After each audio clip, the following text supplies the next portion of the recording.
juntavam já pessoas também a partir do Brasil, em colaboração.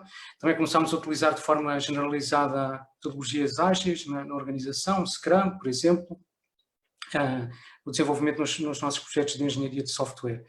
Depois, em 2016, venho para a Espanha, hoje estou aqui a falar-vos desde Espanha, junto a um projeto que estava aqui a começar, uma empresa que, na gente estava uma empresa já com mais de 20 anos, mas que teve um processo de fusão com outras empresas, distribuídas um pouco por toda a Espanha e também já com escritórios fora de Espanha, nos Estados Unidos, no México.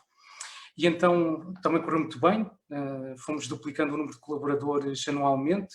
Portanto, o ano passado já éramos cerca de 700 pessoas e em larga medida suportados pelo trabalho remoto, pela capacidade. Eu estou neste momento na Extremadura, quando cheguei aqui éramos 7 pessoas, o ano passado éramos 60, portanto suportados muito pelo trabalho distribuído, por trabalho remoto e suportado também em talento, há enorme talento aqui na área dos sistemas de informação nas províncias. Em Portugal acontece o mesmo, não é? Não vou citar locais, mas acontece o mesmo. E colocando estas pessoas a trabalhar em projetos em que estavam integradas, com pessoas de toda a Espanha, em alguns casos a colaborar também com pessoas do México, dos Estados Unidos, de Chile, e em clientes também que estavam distribuídos por todas estas regiões. Também tenho o privilégio de colaborar com a Católica já desde o ano passado, em particular no programa de Leading and Energizing Teams, e o ano passado mudei de funções e agora estou numa consultora mais ligada à transformação de organizações e também à gestão de equipa, que continua a ser a minha paixão. Posto isto, porque acho que já falei demasiado sobre mim, e como é impossível pedir-vos a todos os participantes, passar-vos a palavra, encontrarmos aqui uma forma de tentar nos conhecemos todos pelo menos um bocadinho. Então eu via-vos pedir que num browser do vosso computador abrissem este endereço, que é o menti.com. Também estamos a passar pelo chat, penso eu, este endereço. Vai-vos pedir um código, que é o 92673, e então eu vou-vos pedir que respondam a algumas perguntas que preparámos. Começamos aqui com um toque de humor. Se já conseguiram aceder, e damos 4 possibilidades de escolha. A pergunta é: se as suas equipas a trabalhar remotamente fossem uma série de televisão, seriam?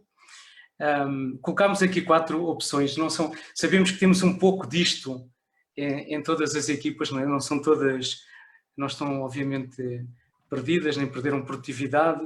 Muitas estão unidas, não é? A colaborar se calhar mais do que nunca à volta desta grande crise que estamos a enfrentar. Algumas podem ter alguns problemas de conflito ou de alguma tensão adicional também por esta circunstância.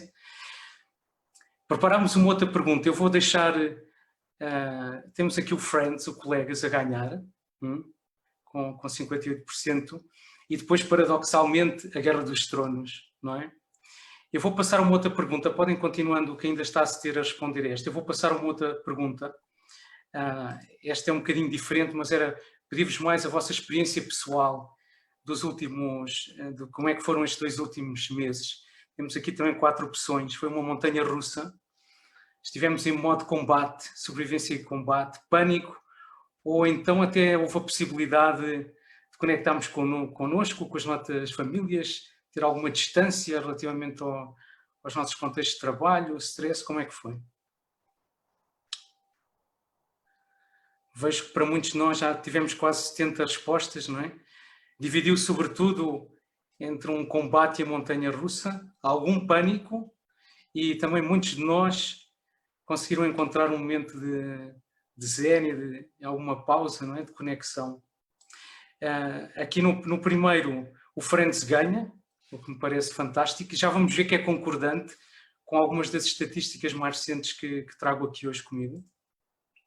E agora tenho mais 2 perguntas, que já são um bocadinho mais sérias e que já vão fazendo a transição para a apresentação, para o resto da apresentação que vos trago. A primeira pergunta era perguntar-vos quais pensam que são os principais benefícios que os trabalhadores remotos mais valorizam, seja pelo facto de trabalhar remotamente.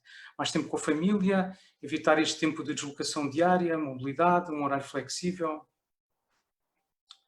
E vou, enquanto respondem esta, passo à última, que é o oposto, não é? Quais pensam que são as principais dificuldades que os trabalhadores remotos referem? Aqui não conseguir desligar do trabalho, a solidão, a dificuldades de colaboração e comunicação com os colegas ou distrações em casa. Vou voltar também à anterior, se não se importam, tivemos já quase 90 respostas.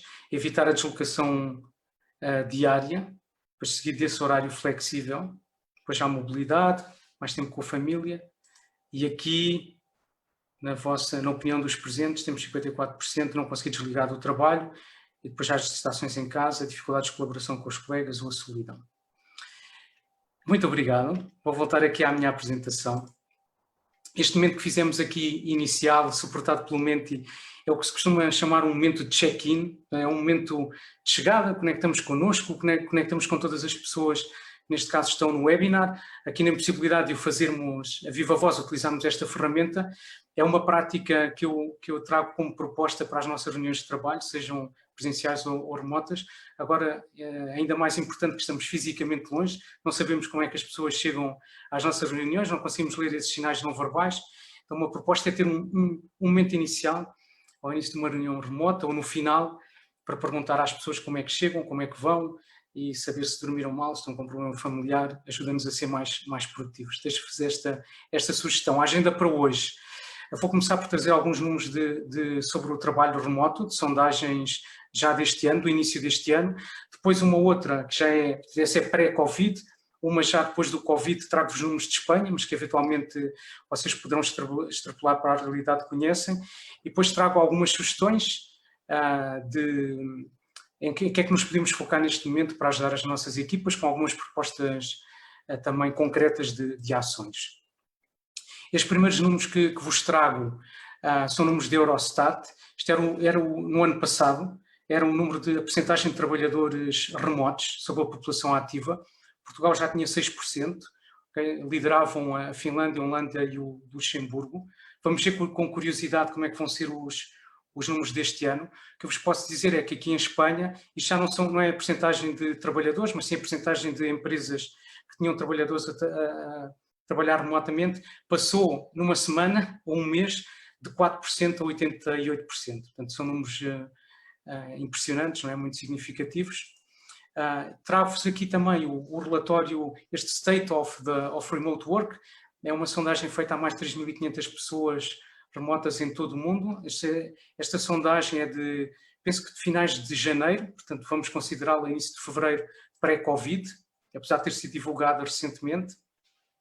E basicamente trago-vos só alguma informação selecionada.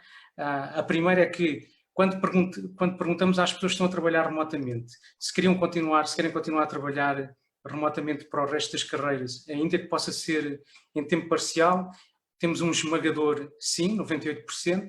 Se recomendavam aos outros, que é a pergunta do Net Promoter Score, igual, 97% que sim.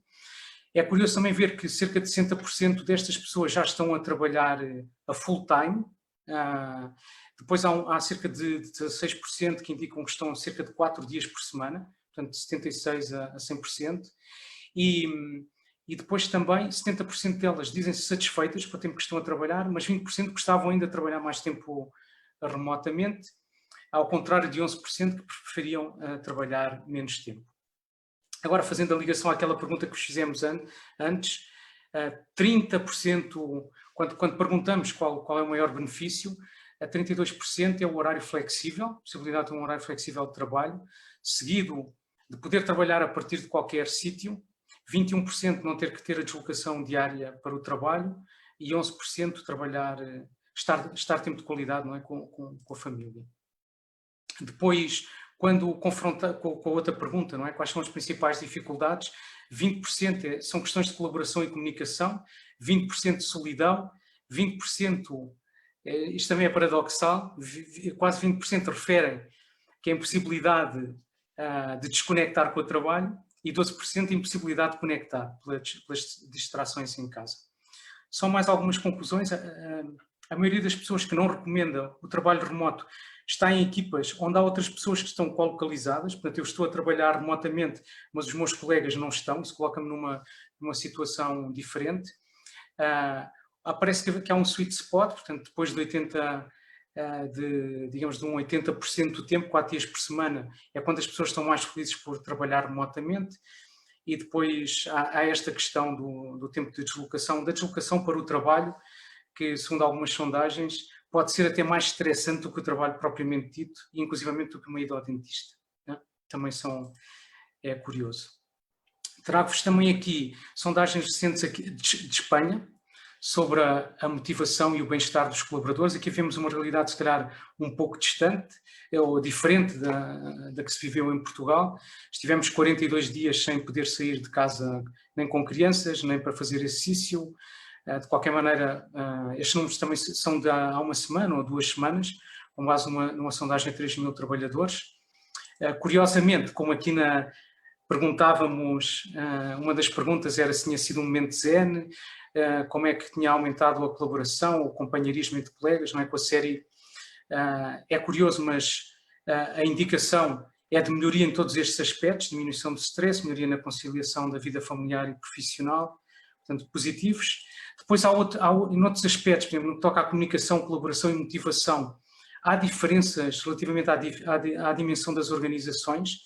Vemos, por exemplo, que no caso da comunicação com os colegas ou a colaboração com o chefe ou o diretor direto, melhoram em empresas mais pequenas, com menos de 250 colaboradores, e pioram, apesar de só ligeiramente nos outros casos, e globalmente a motivação melhora. Não sei qual é a vossa experiência pessoal, aqui em alguns casos que tenho acompanhado, efetivamente nesta questão de uma luta, não é? De uma crise imensa e de unirmos perante um inimigo comum, as pessoas têm colocado de parte algumas questões de ego ou de silos nas organizações e têm colaborado de uma forma muito bonita. É a minha experiência também aqui, portanto, generalizando, não é? Há muitas...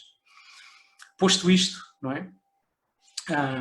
Queria-vos então trazer, na minha visão, as principais dificuldades que os nossos colaboradores podem estar a enfrentar, e nós mesmos, nestes momentos, e alguns pontos em que eu acho que devemos focar-nos, e também uma proposta de ações concretas. Isto não há receitas milagrosas, não é?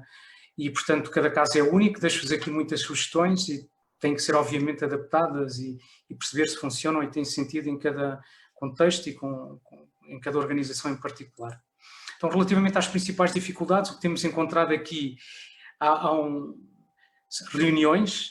Eu, nas últimas semanas, não sei, entre masterclasses e reuniões, contexto, estive com mais de 350 pessoas que estão à procura de alguma forma de ajuda nestas circunstâncias. As reuniões é provavelmente a coisa mais referida, o número, a falta de eficácia nessas reuniões, o tempo que se perde, o cansaço que representam. Outra questão muito relevante é da distância física, não é? Estamos longe dos colegas, perdemos uma série de pistas não verbais, pelo facto de estarmos a trabalhar de outra forma, é mais difícil contactar com as pessoas. Depois essa sensação de solidão e isolamento, que já vimos também aqui referida ainda antes desta situação de confinamento, não é? Então, que nos aproximamos mais de trabalhos, quase prisão domiciliária com trabalho forçado, do que propriamente uma situação de trabalho remoto, que trazíamos aqui na outra sondagem. Depois, dificuldades de produtividade individual. Há pessoas que com maior ou menor facilidade de trabalhar, que são mais também pelas suas circunstâncias pessoais, pelos processos de trabalho, pelas ferramentas que têm à disposição. Depois, o outro é o acesso à informação, para ter contexto do trabalho que estamos a fazer, também para ter informação necessária e suficiente para tomar decisões ao longo do dia, para conseguir avançar com o nosso trabalho. E depois outra que tem a ver com a confiança e o compromisso, não é? Se os nossos colegas estão a trabalhar como nós, se as nossas equipas, realmente as pessoas estão a trabalhar, não estamos ao pé deles, não os vemos, e vice-versa, não é? Portanto, esta distância também física e emocional provoca também estas questões de confiança e compromisso. Não são disjuntos, não é? Portanto, elas todas estas questões se complementam, se somam, não é? Podem ter também efeitos que uma bola de neve, não é? Para aumentar disfunções que já podiam existir ou problemas nas nossas equipas num contexto presencial. Então, agora passando para algumas sugestões, começo aqui com algumas que têm a ver com as boas práticas para reuniões remotas. Agora também já começo a ler no TC um artigo, já vejo artigos na Forbes e na Harvard Business Review sobre a fadiga Zoom, não é? Este síndrome. A primeira coisa que eu gostava de referir aqui é que é importante diferenciarmos aquilo que é trabalho síncrono de trabalho assíncrono. Então, no trabalho remoto isto é ainda mais importante, portanto, a possibilidade de conseguirmos que a maior parte do trabalho possa ser feita assincronamente, sem estarmos juntos, e reservar as coisas essenciais para quando estamos juntos numa reunião, que é sobretudo para tomar decisões, partilharmos, discutirmos temas que não poderiam resultar de uma outra forma. Portanto, tentar que tudo o resto possa ser feito antes ou depois das reuniões. Isto inclui também uma questão que é moderar a utilização do correio eletrónico. Não é a melhor ferramenta para trabalho assíncrono, como provavelmente todos sabemos. Há aquela questão do reply to all, acabamos de estar todos a ler mails que já não sabemos porque é que estamos naquela cadeia de correios. Se alguém entra a meio ou numa equipa, como é que lhe passamos todo o contexto do correio que já recebemos? Há aqui inúmeras outras alternativas, o Slack, também Switch, que tem isto, não é? do Teams, etc., que podem ser melhores alternativas à utilização do correio eletrónico. Depois também sugiro um tempo inicial, está sempre, a câmara volta a não funcionar, o microfone volta a ter um problema, portanto, ou consideramos isso na agenda ou damos a possibilidade que as pessoas possam chegar mais cedo. A outra questão que já vos referi, que fizemos aqui com o Mentimeter no início do webinar, mas é esse momento inicial para lançar uma pergunta que pode ser divertida, como a que fizemos aqui, de qual era a série de televisão, mas pode ser só como é que estás hoje, ou o que é que é importante para ti nesta reunião, esse momento de contacto inicial, para termos informações que não vamos conseguir obter porque não vamos ter comunicação, ou vai ser mais difícil ter comunicação não verbal. Depois também sugiro uma agenda mais detalhada para as reuniões, possivelmente se calhar com slots, com intervalos de 10 minutos, vamos estar 10 minutos a debater este tema, 10 minutos depois para tomar uma decisão, 10 minutos, portanto, tentar dividir, porque senão o tempo tende também a dilatar-se mais do que presencialmente. E outra proposta é nomear uma facilitadora ou um facilitador para estas reuniões, não tem que ser o chefe, não tem que ser o líder da equipa, não tem que ser o diretor, é uma pessoa que está exclusivamente preocupada em que sigamos a agenda e os tempos que nos propusemos. Junta-se a isto uma outra proposta, que é de falar por rondas. É fácil numa reunião remota, estamos a falar por cima uns dos outros, sem ordem. É também fácil que as pessoas que falam normalmente pouco ainda falem menos, portanto fiquem em silêncio durante a reunião. Ou então que se gere uma discussão ou uma conversa entre duas pessoas quando estamos certo. Então eu deixo aqui esta proposta de falar por rondas, ou seja, estamos a debater um tema, começo eu, quando termina a minha intervenção, digo quem é a pessoa que segue a seguir. Diogo, agora segues tu, não é? Não vai ser o caso. A pessoa passa a palavra ao seguinte. Também pode ser o facilitador, que ajuda a gerir esta gestão de turnos de palavra. E também deixo aqui outra sugestão, que é utilizar o gesto de mão. A maior parte do software que utilizamos atualmente para videoconferência conseguimos estar-nos a ver simultaneamente. Então é simples, quando queremos intervir fora da nossa vez, levantemos um dedo e esperemos que nos passem a palavra. E também é muito fácil gerir uma fila de espera, não é? Portanto, se eu já vejo alguém com o número 1, ponho o número 2, ponho o número 3, quando essa pessoa começa a falar, diminuo e vamos gerindo essa fila de intervenções, digamos assim. Também outra proposta que deixa é utilizar documentos de suporte às reuniões, portanto, documentos que se podem complementar já antes da reunião e também depois da reunião, e que podemos estar a trabalhar colaborativamente durante a reunião. Também, junto a isto, as ferramentas de colaboração visual, vou-vos mostrar uma já a seguir, só para vos dar um exemplo. Também sabemos que parte da fadiga visual, ou pelo menos tenho lido que se pensa, resulta do facto de às vezes estarmos a olhar para um ecrã onde estão 6 rostos ou mais que o nosso cérebro está a tentar descodificar. Portanto, a possibilidade, durante um tempo da reunião, estarmos a trabalhar juntos num documento, a colocar questões, a tomar as notas ou a ata da reunião simultaneamente, ajuda-nos a tirar esse momento de pausa, depois voltarmos para o grupo e já vermos todas as pessoas, e também nos facilita que depois podamos facilitar, dar essa informação, esses documentos a quem não pôde estar na reunião, mas precisa dessa informação. Finalmente, agendar tempo entre reuniões, portanto, num cenário, no escritório, normalmente temos tempo de qualidade entre a reunião termina, podemos ir preparar a próxima ou ainda processar alguma coisa que ficou da anterior. Num contexto em casa é mais difícil, porque muitas vezes usamos esse tempo para apoiar um familiar, uma filha ou um filho, e portanto agendar mais tempo. E outro que é um bocadinho mais radical, que é experimentar cumprir sempre a hora de fim.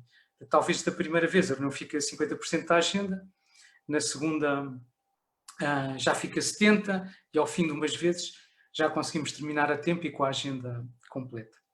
Então, se me permitirem, gostava de partilhar aqui uma ferramenta de colaboração visual. Por exemplo, esta chama-se Mural. Basicamente, isto é um quadro infinito, digital infinito, que permite estarmos a colaborar visualmente sobre uma imensa informação, portanto, isto permite um zoom quase infinito.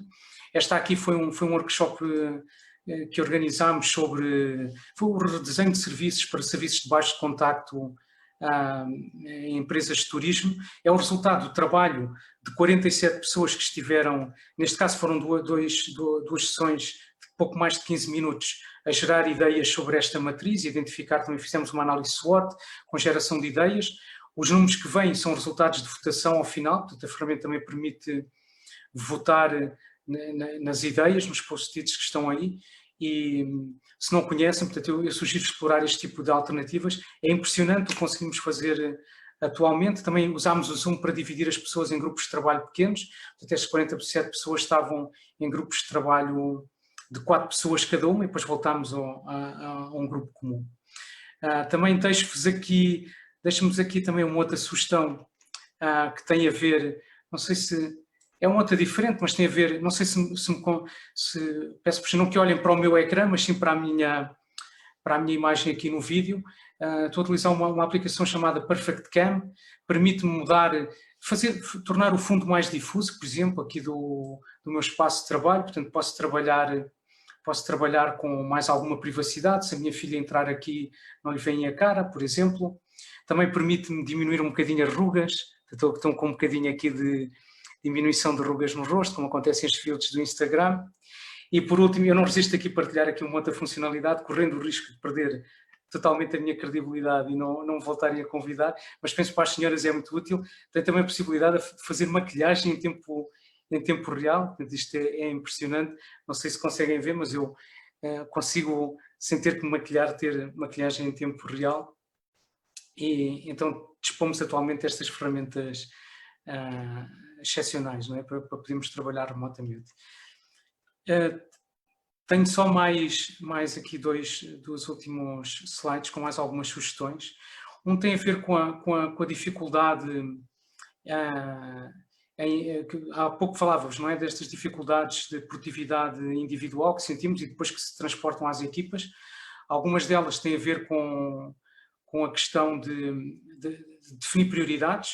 Portanto, uma sugestão que deixo é a possibilidade de nos reunirmos com as nossas equipas uma vez por semana. Muitas vezes não é necessário mais do que uma hora, uma reunião para a definição dessas prioridades. Isto pode acontecer uma hora à sexta-feira, uma hora à segunda-feira, também com a possibilidade que venha, ou com a sugestão de que esse trabalho venha preparado já antes da reunião, portanto, e que não seja empurrar prioridades para as pessoas, mas que as pessoas possam trazer aquilo que acreditam que são as suas prioridades. Portanto, acho que também é essencial neste momento, já vamos mais à frente, delegar e empoderar as pessoas para que depois possam estar a trabalhar autonomamente durante o dia. Uma reunião, esta é uma prática que vem das metodologias ágeis, uma reunião diária de 15 minutos de manhã, muito breve, cumprir estes 15 minutos, em que só dizemos o que é que fizemos ontem, o que é que vamos fazer hoje, se alguma coisa nos está a bloquear, e depois da reunião já nos organizamos de acordo com a informação e o trabalho que temos que fazer individualmente, em pares, noutros grupos, mas temos esse momento de sincronização diária. Outra sugestão, bloquear o calendário para trabalhos que exigem concentração, porque às vezes é difícil gerir as distrações. Também apoiar a negociar e alertar interrupções de outros departamentos, de outros projetos, para interrupções que possam estar a sofrer as pessoas da nossa equipa. E uma outra sugestão nesta ótica também, que é clarificar e partilhar os horários de trabalho. Provavelmente muitos de nós não estão a seguir o horário de trabalho normal, convencional, e portanto é útil que todos saibamos na equipa quando é que podemos recorrer aos outros e o melhor momento para ter as reuniões. Volta à questão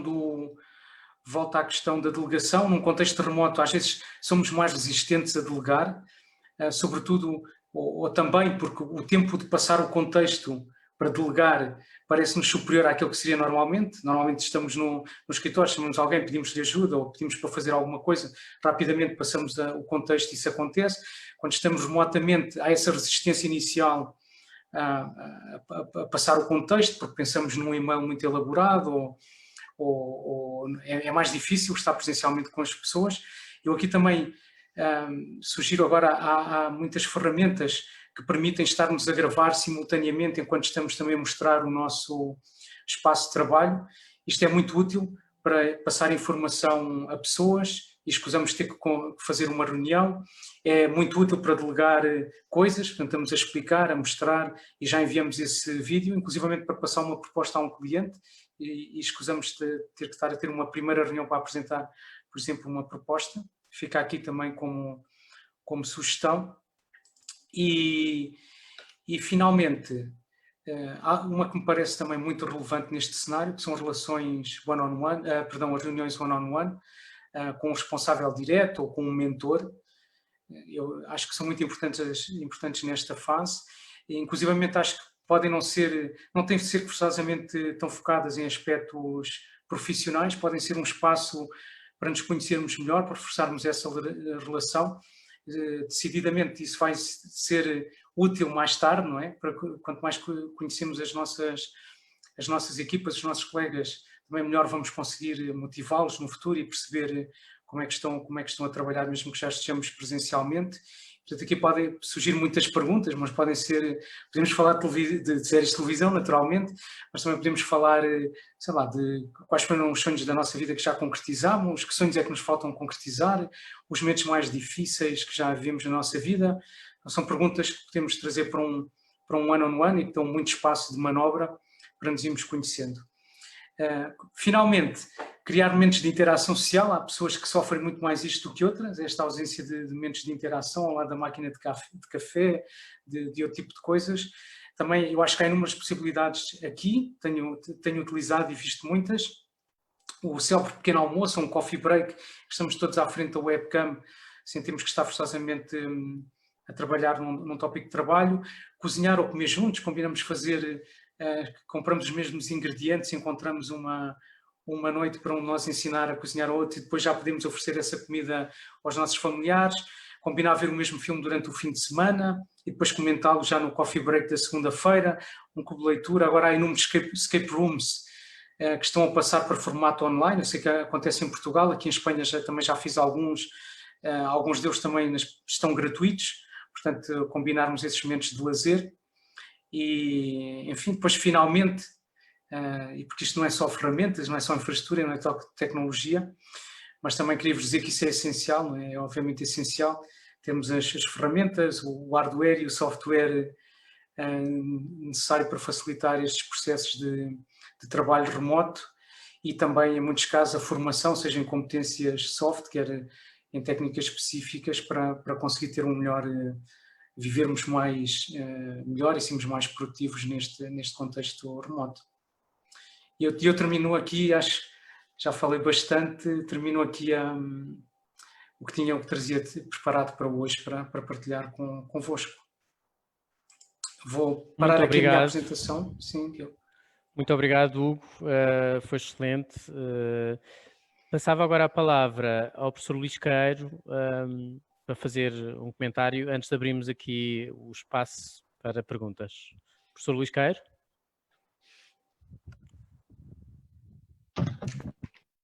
Sim.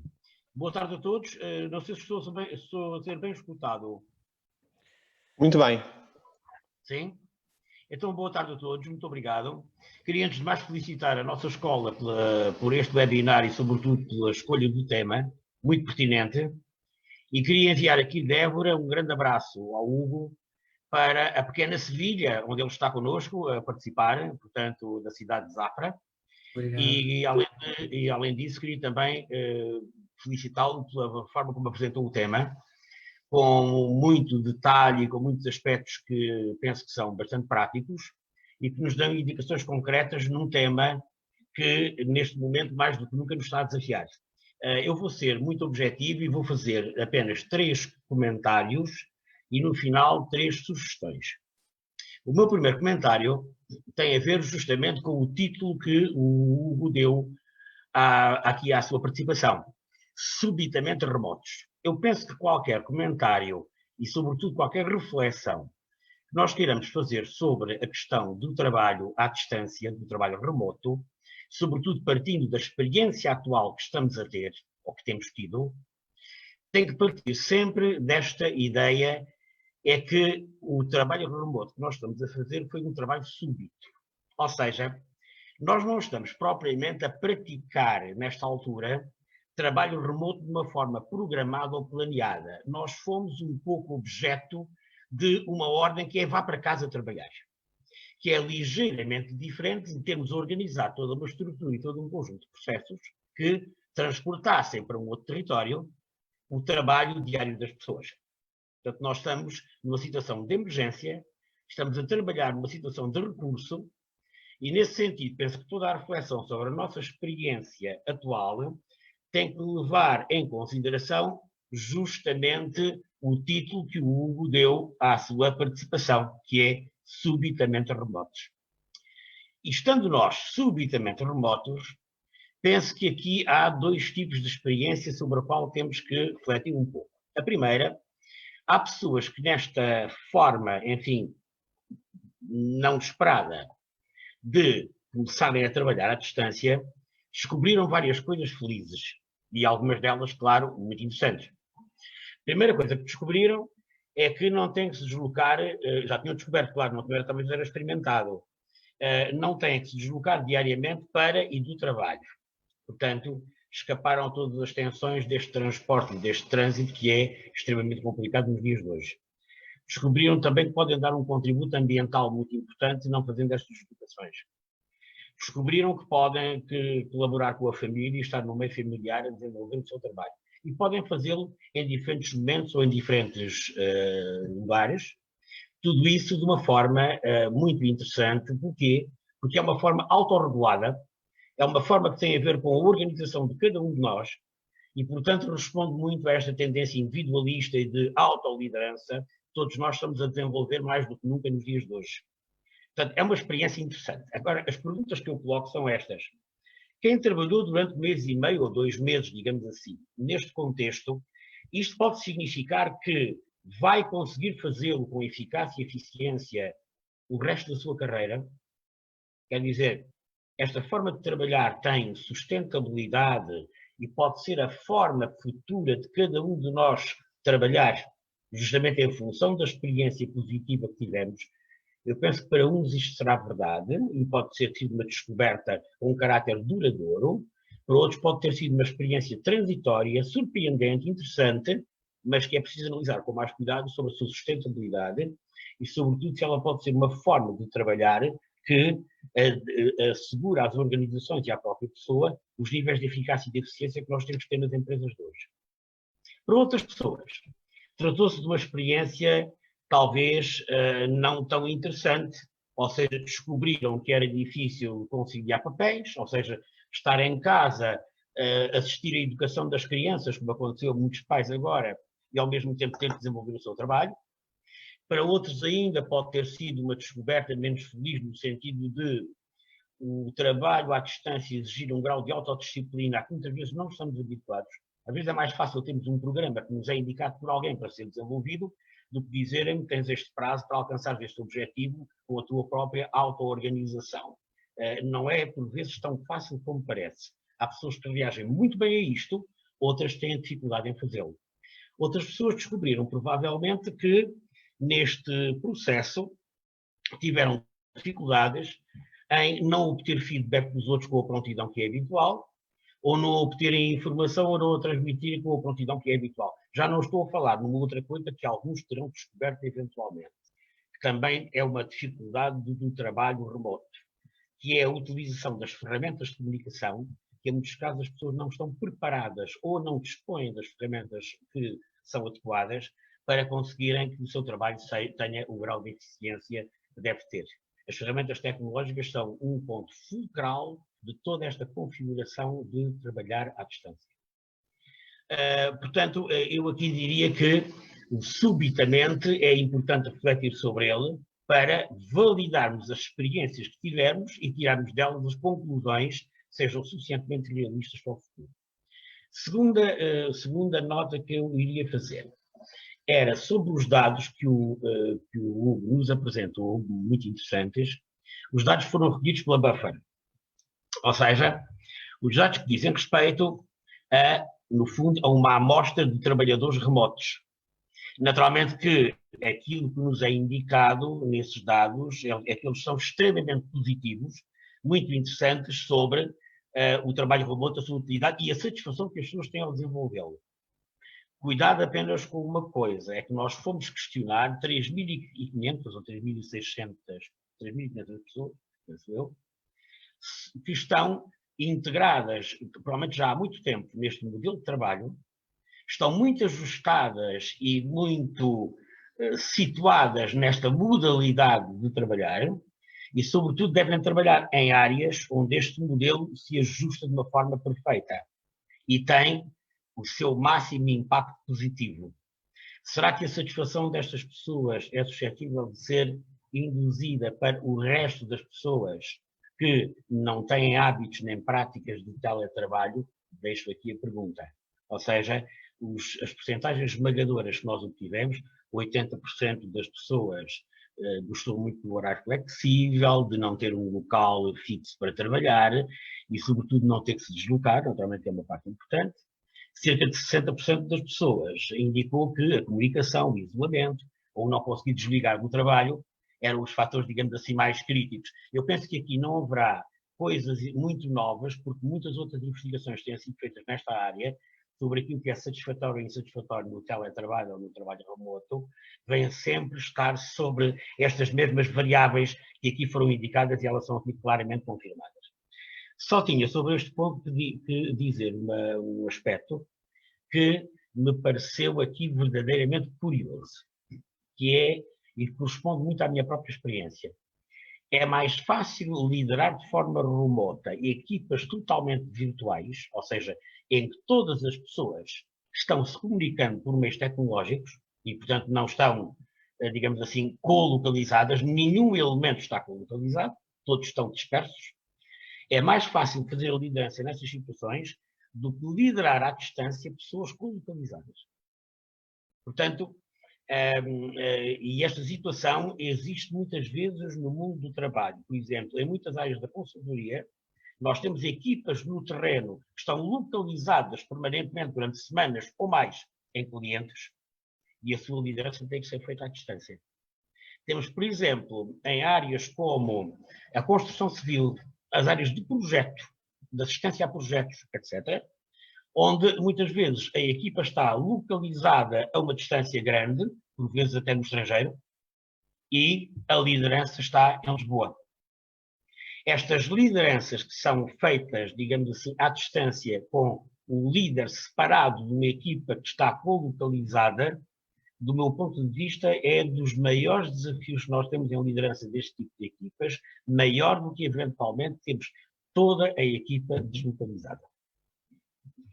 Portanto, o terceiro ponto, ou a terceira nota que eu queria fazer para não ir muito para além disso, é ainda sobre os dados da Neotec, portanto, esses dados que foram obtidos em Espanha, sobre o impacto do confinamento no bem-estar das pessoas. Achei os dados muito curiosos e, aliás, vêm ao encontro de uma ideia que eu tenho, que pode parecer um pouco contra a natura. É que estas situações de confinamento acabam por fazer as pessoas descobrir alguns momentos de felicidade. E estes dados são, de alguma forma, também confirmados por aquilo que a Rita Val aqui nos trouxe sobre os dados recolhidos no nosso Observatório da Realidade Portuguesa, da Católica, onde nos mostra que uma percentagem interessante das pessoas que foram questionadas acham que o confinamento lhes criou a capacidade de finalmente terem tempo para algumas atividades que sempre gostariam de desenvolver e que só agora tiveram a oportunidade para fazer. Claro que este é apenas, digamos assim, um grão de areia no deserto dos problemas que tudo isto levanta. Mas não deixa de ser curioso este tipo de nota que as pessoas fazem na resposta à pergunta. Isso vem muito no sentido daquilo que o Hugo aqui nos colocou, que é o facto de o confinamento levar a estas atitudes de conciliação, de companheirismo, de colaboração e até de aumento dos níveis de confiança. É extremamente curioso porque isto vem muito, enfim, em coincidência com aquilo que tem sido investigado em muitas outras áreas da psicossociologia, que é os grupos humanos, quando se sentem seriamente ameaçados, unem-se, ganham maior resiliência e, sobretudo, geram sentimentos de unidade e de solidariedade que às vezes nos surpreendem. Mais uma vez, isso se verifica aqui. Quanto ao facto que o Hugo também aqui nos trouxe, muito interessante, de que as empresas de menor dimensão parece que a comunicação e a colaboração com a chefia é mais fácil do que nas empresas de maior dimensão, acho o facto muito curioso e provavelmente pode ser explicado por isto. Das empresas de maior dimensão, as relações interpessoais são mais próximas e mais personalizadas. Ou seja, a relação que eu tenho com os meus colegas é uma relação em que o conhecimento humano e a relação propriamente no seu componente emocional e afetivo é mais forte. Há menos anonimato nas relações. O mesmo acontece no relacionamento com a chefia. É uma relação mais personalizada, mais próxima. E, portanto, quando se dá a separação, provavelmente os sentimentos de lealdade, os sentimentos de compromisso prevalecem, o que facilita fortemente a comunicação e a colaboração com a chefia. Eu não sei até que ponto nós podemos dizer que em empresas de menor dimensão a liderança tem uma vertente, digamos assim, mais, não propriamente transacional, mas mais transformacional, que faz com que, quando as pessoas se separam, se afastam, acabam por ficar a uni-las sentimentos de compromisso e de lealdade que não são nada típicos nas relações chamadas transacionais. Ou seja, naquelas em que a relação, no fundo, é um negócio. Pagas o meu salário e eu dou-te o meu trabalho. Podem ser dados interessantes que vão um pouco nesse sentido. Finalmente, para terminar, só dar-vos 3 sugestões, porque penso já ultrapassei, Diogo, o tempo que me foi dado. Posso dar as 3 sugestões? Sim, força. Ok, obrigado. Ok. São 3 sugestões muito simples, porque eu acho que o Hugo, de alguma forma, fez já uma sistematização tão interessante e até detalhada de ideias para melhorarmos o teletrabalho ou trabalho remoto, que eu apenas faço 3 sugestões, digamos, um pouco noutro sentido, e talvez sugestões um pouco mais macro. A primeira é esta.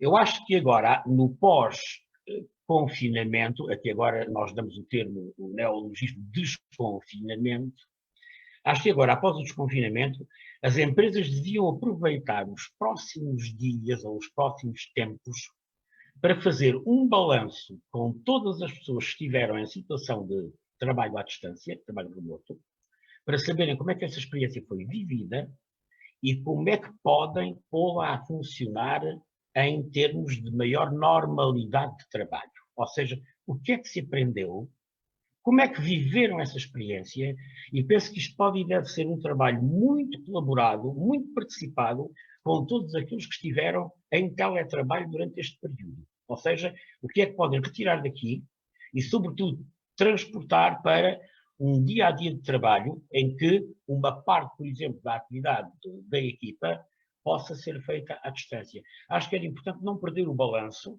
e, sobretudo, não perder a experiência que foi vivida, entretanto, e pode constituir, digamos assim, um primeiro passo importante. Para mim, este tipo de trabalho tem que ser feito em equipa e de uma forma muito participada. Outra sugestão que eu faria era criarem-se projetos de trabalho remoto. O que nós fizemos até agora foi uma vivência de trabalho remoto porque não havia outra solução. Ou seja, fomos forçados a experimentá-lo.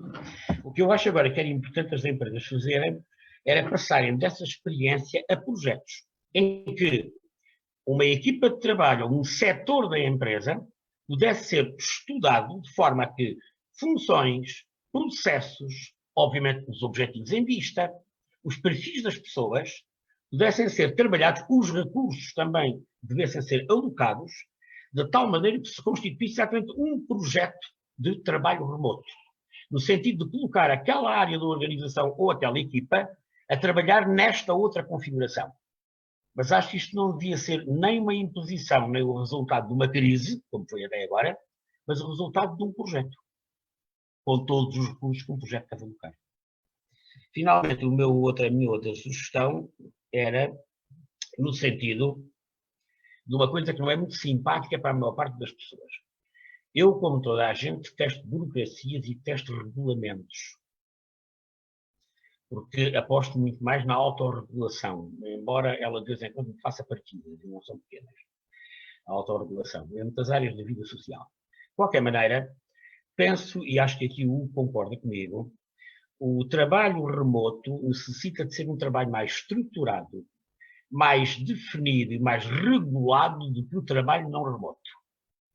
Por exemplo, eu julgo que seria importante para estas equipas que se regulasse o funcionamento das equipas que fazem trabalho à distância com um conjunto de normas de funcionamento, em que ficassem bem definidas as funções das pessoas, como é que as reuniões são feitas, como se utilizam os meios tecnológicos de comunicação, as funções e os processos, como é que eles devem ser, digamos, exercidos, e, sobretudo, os níveis de autonomia e os níveis de decisão. Estas coisas nós normalmente não as definimos com muito detalhe, nem as regulamos normalmente. Acharíamos isto burocrático, pesado, talvez passadista. No caso do trabalho à distância, eu penso que é preciso termos mais cuidado com estes aspectos e sermos algo mais rigorosos na regulação daquilo que vamos fazer, pelo menos num primeiro estadio da implementação deste processo em equipas concretas. Muito obrigado a todos. Muito obrigado. Muito obrigado, professor. Comentários excelentes. Hugo, pedia então para comentares. Sim. Aqui, conseguem-me ouvir, não? Já estou aqui com o microfone ligado. Sim, é difícil. Eu estou de acordo. É difícil comentar os comentários. Estou muito grato também pela análise e pelas questões adicionais e a visão adicional que trouxe à minha apresentação. Eu, relativamente a esta última questão, também vejo que em algumas equipas, ou seja, sobretudo neste momento que estamos a viver, por aquilo que alguns processos que eu tenho acompanhado, as equipas também estão num processo de aprendizagem contínuo. Então a possibilidade digamos, do processo que definimos, não ser só como se utilizar as ferramentas, senão qual é o processo de aprendizagem que se faça. Por exemplo, como é que correu esta semana? O que é que funcionou bem, o que é que não funcionou? Das ferramentas que estamos a utilizar, quais são as que estamos com mais dificuldades? E conseguir criar aqui um processo, sim, definir um processo de aprendizagem contínua, pode ser muito valioso também, sobretudo nestes momentos em que estamos, em que não... São situações complexas, às vezes a tocar o domínio do caótico, não é? Do complexo ao caótico, e não temos ainda bem claras quais são as melhores práticas, não é? Então acrescento também só essa dimensão, que também parte desses processos sejam como é que conseguimos pôr as equipas num processo de aprendizagem contínuo para que semana a semana, numa circunstância completamente disruptiva, consigam aprender e ir sempre num processo de melhoria contínua. Muito bem, muito obrigado. Muito grato. Vou só passar aqui a palavra para fazer uma pergunta ao professor Francisco Velez Roxo. Professor, é a palavra. Estão-me a ouvir? Bem, sim. Boa tarde. Primeiro de tudo, parabéns pela apresentação, pelos comentários do Luís Caeiro e uma pergunta que é meia reflexão. Tudo aquilo que estamos a viver e tendo sido a urgência é muito genérico e em termos comportamentais estas questões genéricas são sempre muito boas de refletir, analisar, discutir, mas depois, quando são segmentadas, têm uma dificuldade muito maior. A minha convicção é de que muita da nossa experiência e reflexão sobre o que estamos a viver é relativa ao setor dos serviços e, dentro do setor dos serviços, por exemplo, a administração pública, que não parou, apesar de estarmos confinados. Portanto, a minha questão é um bocadinho esta. Em que medida é que setores como o setor primário, a agricultura e a pesca, etc., o setor secundário, e dentro do setor secundário as diferentes indústrias, que vão desde a indústria pesada até a indústria ligeira, e o setor dos serviços, diferenciado entre o que é o chamado serviço puro e a dimensão de serviço, se temos a mesma hipótese de ter esta nova forma de reflexão que o Covid agora permitiu, mas que já não é nova, que é o teletrabalho. As empresas de tecnologias de informação, nomeadamente as grandes multinacionais, têm cerca de 20% do teletrabalho para a maior parte dos seus trabalhadores. Portanto, estamos ou não a necessitar, em última instância, até no âmbito universitário, de refletir e de aprofundar quais são as grandes áreas, os grandes setores, os grandes segmentos, os grandes tipos de negócios em que o teletrabalho se pode e deve aprofundar com base nesta experiência e, no caso concreto da universidade, em que medida é que o blended teaching não deve ser aprofundado com base na experiência que estamos agora a viver. E não apenas a ficarmos, às vezes, por aquelas questões que são muito boas, que são a liderança, o trabalho em equipa, as dimensões de motivação, etc., etc., que são fantásticas, mas que neste contexto têm uma dimensão um bocadinho mais agressiva. Posso dizer-vos que, confinado aqui em casa, em Lisboa, tenho procurado acompanhar o setor da saúde, que é aquele em que trabalhei nos últimos 10 anos, e não mais de 10% dos trabalhadores podem estar em teletrabalho, e são fundamentalmente os de back-office e alguns de front-office, nomeadamente no apoio à prestação de cuidados de saúde. Portanto, devemos ou não avançar para uma análise mais segmentada desta experiência que vivemos agora relativamente ao teletrabalho. Força, Hugo. Queres responder? Se consigo. Não, eu acho que sim. Na minha opinião faz todo sentido. Mas penso que também aqui, entre todos, há até mais pessoas que se calhar estão mais qualificadas para responder, como veem esta questão que era lançada também desde a Universidade a investigar isto. Eu vejo que faz todo sentido, até porque acho que vamos tirar daí imensas aprendizagens. Eu também, a minha experiência pessoal, e como bem referiu, eu venho deste sector, neste caso é privilegiado por essa circunstância, não é? Trabalhamos há tantos anos já de forma distribuída e remota. Tenho tido aqui algum contacto com situações de fábricas que têm passado por pronto, que a situação é diferente, não é? Mas o meu conhecimento nessa área é limitado.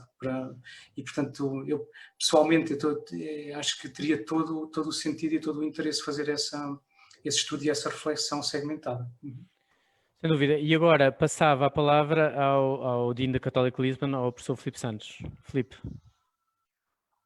Obrigado. Obrigado, Hugo, pela excelente apresentação. Obrigado pelas reflexões também que foram feitas e as perguntas. Eu tinha uma pergunta e arriscando-me aqui a não cumprir, digamos, o mandato do Hugo de acabar exatamente a horas, uma pergunta que não resisto a fazer-te, Hugo, que é a seguinte. Falaste muito do trabalho em equipas. As organizações hoje em dia são constituídas por equipas que fazem parte de departamentos, que fazem parte de uma organização como um todo e também estamos a gerir, no meu caso, uma grande equipa remota, que neste caso é a escola, com centenas de pessoas e muitos outros líderes também. Como é que nós deveremos fazer essa gestão aos diferentes níveis? Ou seja, fazer reuniões Zoom com toda a gente para criar identidade e espírito de corpo, enviar mais mensagens regulares com informação. Como é que nós partilhamos informação e criamos identidade e espírito de corpo quando estamos todos remotos e trabalhamos a diferentes níveis, digamos, da organização e, portanto, uma coisa é gerir uma equipa de 7 ou 8 pessoas, outra coisa é gerir a escola com 200. O que é que dirias da tua experiência e das melhores práticas? O que é que dirias sobre a melhor forma de fazer essa gestão e liderança de organizações remotas? Sim, ou seja, há várias questões aqui, obrigado pela pergunta. Obviamente que algumas das práticas que trouxe aqui devem ser feitas a estes vários níveis da organização, devem e podem ser feitas aos vários níveis da organização. Portanto, a resposta é um sim, podem ser transpostas. Há muitas, no mundo do desenvolvimento de software, utilizamos também já desde há anos práticas para escalar as equipas, como é que se escala o Scrum, surgiram coisas a esse nível. Normalmente aí o que acontece são precisamente criar equipas de representantes, portanto, em alguns casos são nomeados pelas próprias equipas, também pode acontecer, em que as equipas nomeiam representantes ou nomeiam alguém que vai estar presente a um nível, digamos, a um nível superior na hierarquia da organização para estar aí a ver essa informação e pode também trazê-las e não ser só, digamos, top-down, mas também poder ser bottom-up. E, portanto, a resposta é que aí também não há soluções, depende muito do contexto da organização, okay, da cultura, de como está organizada, mas é necessário manter isso aos diversos níveis. Depois tenho escutado e tenho participado também em sessões virtuais com muitas pessoas, utilizando ferramentas como o Menti, por exemplo, que utilizamos hoje, em que pode estar um grupo mais restrito de pessoas a falar, representantes das equipas, etc., mas em que toda a organização pode estar a dar feedback e a comentar os temas que estão a ser tratados. Portanto, penso que hoje em dia também se nos abre a porta essa possibilidade de conseguir de forma rápida, de forma eficaz, recolher informação e envolver toda a organização nos temas que estão a ser debatidos e que isso também apoia depois a disseminar a informação, não é? Porque de alguma forma as pessoas participaram nesses momentos. Portanto, a tecnologia também nos permite fazer isso, permite-nos, nessas reuniões com muita gente, distribuir as pessoas em salas pequenas, muitas vezes de forma aleatória, conhecer pessoas que se calhar nunca se viram e tiveram a oportunidade de estar juntas a discutir um tema, de ter um momento para o debater. Então, pronto, eu acho que a tecnologia também nos abre a porta a trazer às pessoas a esses temas importantes das organizações, também envolvê-las, ou pelo menos dar-lhes a possibilidade, não é? de trazerem a sua opinião para as decisões que são tomadas, sobretudo nestes contextos, e depois isso também torna muito mais fácil agilizar depois as decisões e pô-las em prática, porque estamos já suportados pelas nossas equipas, pelas nossas pessoas, e depois normalmente é mais simples colocá-las em prática.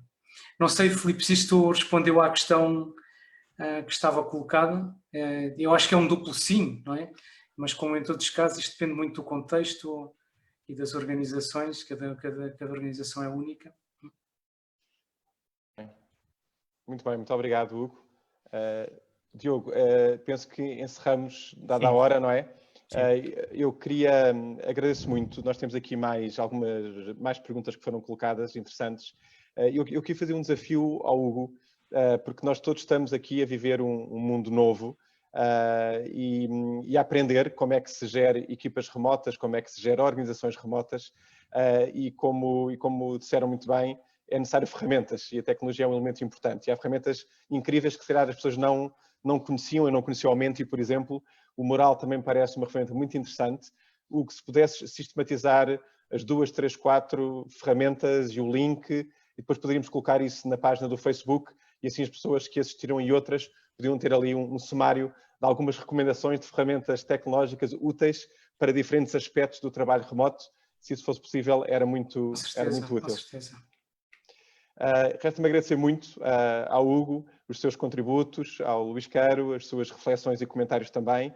Este é um tema que iremos continuar a praticar no nosso dia-a-dia, mesmo no desconfinamento ele é parcial e durante mais umas semanas e se calhar mais do que isso iremos continuar em gestão remota e é provavelmente os números depois de quando chegarmos a alguma estabilidade ou normalidade, a normalidade será diferente da situação anterior e, portanto, envolverá com certeza muito mais tecnologia, muito mais trabalho remoto e distribuído e um esforço de todos nós para nos adaptarmos a essas dinâmicas. Portanto, esta sessão foi muito interessante e muito relevante para todos. Portanto, obrigado.